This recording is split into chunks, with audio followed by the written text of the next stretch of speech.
તો બધાને જય માતાજી, જય ઠાકર ને જય મા મંગલ। તો કેમ છો બધા? મજામાં ને મજામાં જ હશો।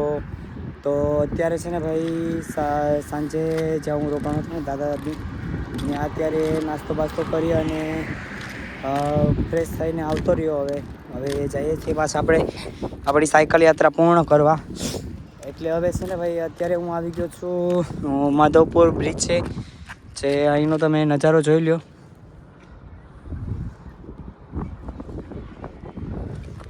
અત્યારે છે ને ભાઈ હું માધવપુર બીચે આવી ગયો ને નાથી તો વિડીયો નહોતો ઉતાર્યો કેમ કે થોડુંક અંધારું હતું એટલા માટે।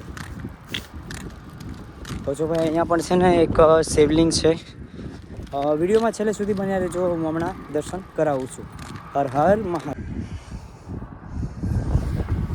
તમને છે ને મિત્રો આ રણ દેખાય છે ને તમને એમ લાગતું હશે કે સંજયભાઈ રણમાં આવી ગયા। તો નહીં ભાઈ, આપણે છે ને રણમાં નથી આવ્યા ને આપણે છે ને ભાઈ મહાદેવે આવી ગયા છે। જે આ મૂર્તિ છે ને ભાઈ એ માધવપુર આવેલી છે, માધવપુરની મૂર્તિ છે ભાઈ। આપણે છે ને ભાઈ દરિયાની આ જો અહીંયા દરિયો છે આગળ અને સામેની સાઈડ હાઈવે છે અને અહીંયા છે ને ભાઈ એ મહાદેવની મૂર્તિ છે। તો ચાલો મિત્રો દર્શન કરી લઈએ।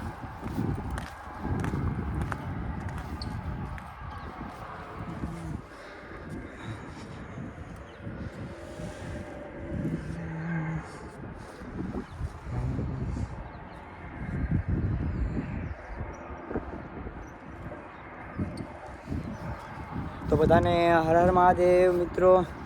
અને જો તમે દ્વારકા જતા હોય ને તો અહીંયા મહાદેવના દર્શન કરવાનું ભૂલતા નહીં, માધવપુર। બાકી તો છે ને ભાઈ હું ઓલા રસ્તેથી આવ્યો, આ બધા રણમાં થઈ ને આપણી સાયકલ જરી આપે થઈને પછી હવે છે ને અહીંથી પાછો રણમાંથી થઈ ને પછી પાછો હાઈવે ઉપર નીકળવાનો છે। કેમ કે મિત્રો છે ને રણમાં છે ને સાયકલ ન હાલે, કેમ કે કાંક તો અંદર ઘૂસી જાય છે, કાંક તો આમ ત્રાહી જાય છે, કાંક તો પછી હાલતી જ નથી, એમ અટકી જાય છે સાયકલ। પણ કંઈ વાંધો નહીં, થઈ જાય બધું। તો કોમેન્ટમાં હર હર મહાદેવ લખી નાખજો, હર હર મહાદેવ। તો છે ને વિડીયો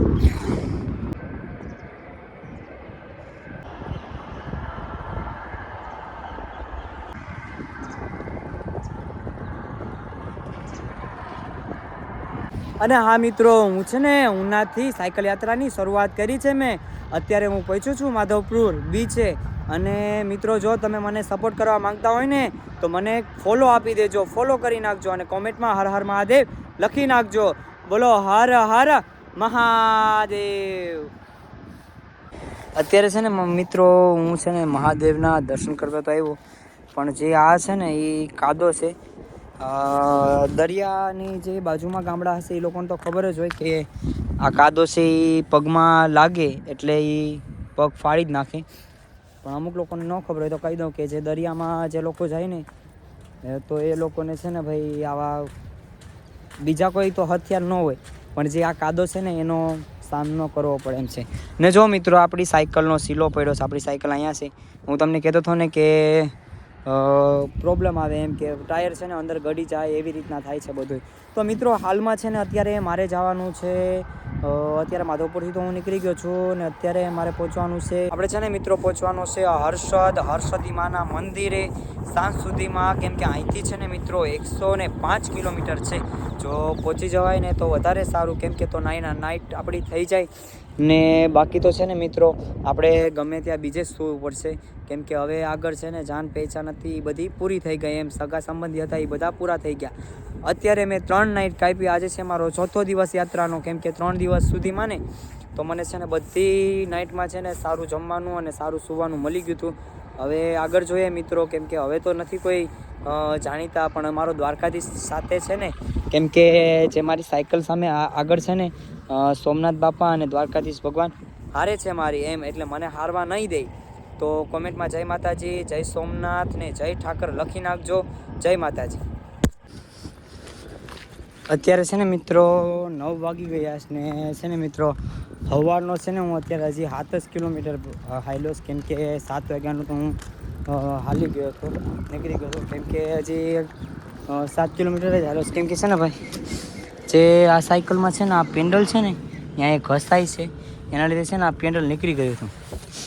પેન્ડલ નીકળી ગયું હતું ને ભાઈ, એટલે પછી અમે પાછા લગભગ 2 કિલોમીટર જેટલું હું હાલ્યો હશે ને પછી છે ને ભાઈ પાછો એને હમું કરાવ્યું, ન થયું. પછી એક ભાઈબંધ આવ્યો ને એક ભાઈબંધ એટલે મળી ગયા એમ અહીંયા ને એ ભાઈએ છે ને આપણે સાયકલ હમી કરવામાં મદદ કરી છે એમ. આભાર છે ભાઈનો કે આવ્યા ને કરી દીધું એમ. બાકી તો જો ભાઈ જાઉં છું અત્યારે. જય માતાજી મિત્રો. તો અત્યારે છે ને આપણે નરવાઈ ગામમાં છે અને આ છે ને ભાઈ આ મોટું અવડું મોટું છે ને ભાઈ આશ્રમ છે, જે અલગ ધણી આશ્રમ છે, જે છે ને ભાઈ અહીંયા રાતે આવ્યા હોય કે બપોરે આવ્યા હોય ને તોય પણ 24 કલાક અન્ન ચાલુ જ હોય છે. અને પ્લસમાં કે અહીંયા છે ને તમારે નાહવા ધોવાની અને રહેવાની સુવિધા છે ને ભાઈ અહીંયા થઈ જાય છે એટલે છે ને ભાઈ તમે જો સોમનાથ જતા હોય કે દ્વારકા જતા હોય ને ભાઈ તો અહીંયા નરવાઈ તમે આવો તો આ છે ને ભાઈ આશ્રમની મુલાકાત લેજો. જય રામાધણી, જય માતાજી. અને છે ને ભાઈ અહીંયા ભાઈ છે એ અહીંયા સેવા કરે છે. શું નામ ભાઈ તમારું? રમેશભાઈ નામ છે. અહીંયા સેવા કરે છે, તો મુલાકાત તમે જરૂર લેજો. તો મિત્રો જોઈ લો આપણે છે જો રામાપીરનું છે ને ભાઈ મસ્ત મજાનું છે ને મંદિર બનાવ્યું છે આપણા અંદરને અંદર. જય રામાપીર.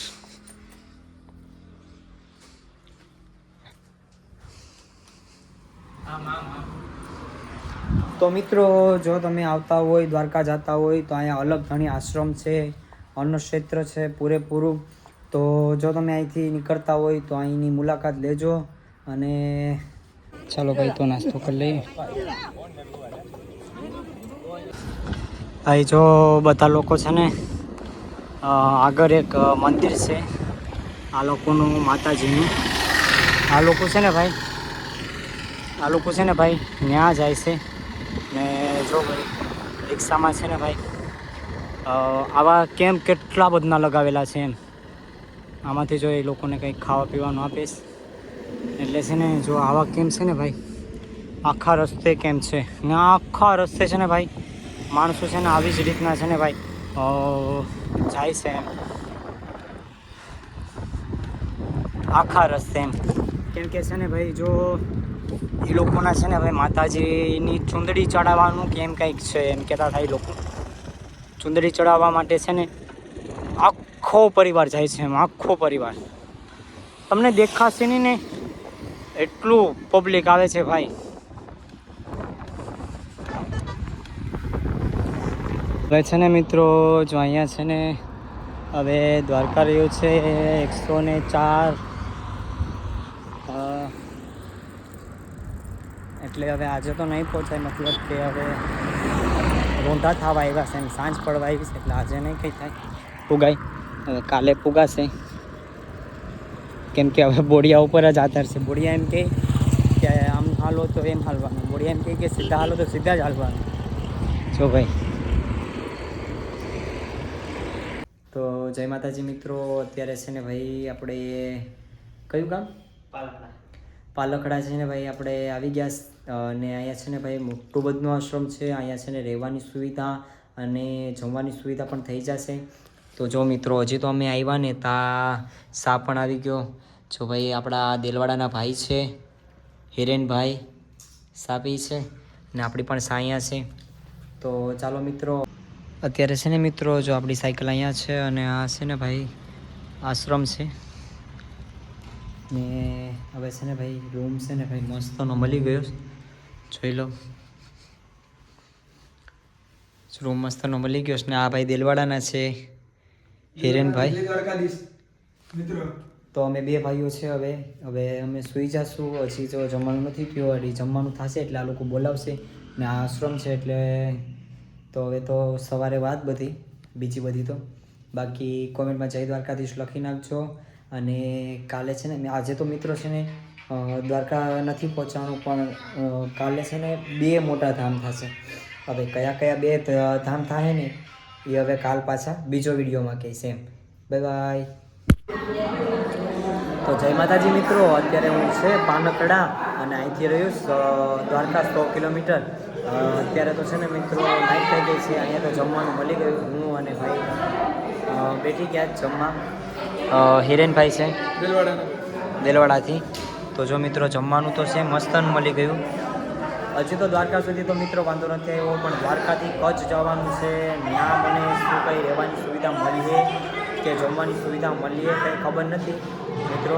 આ ભાઈને કચ્છ સુધી સપોર્ટ કરજો, પૂરેપૂર ખાવા પીવાની ને રહેવાની વ્યવસ્થા પૂરી આપજો. તો મિત્રો બધા ઘણા ખરા લોકોનો મેસેજ આવે છે કે તમે અમારે ઘરે આવજો, કચ્છ આવો તો અમારા ઘરે આવજો, અમારા ઘરે જમજો રહેજો. પણ મિત્રો કચ્છ ભોગો ને ત્યારે ખબર પડે કે ક્યાં મારે રહેવાનું છે ને ક્યાં મારે જમવાનું છે ને ક્યાં મારે સૂવાનું છે. તો જય માતાજી બધાને.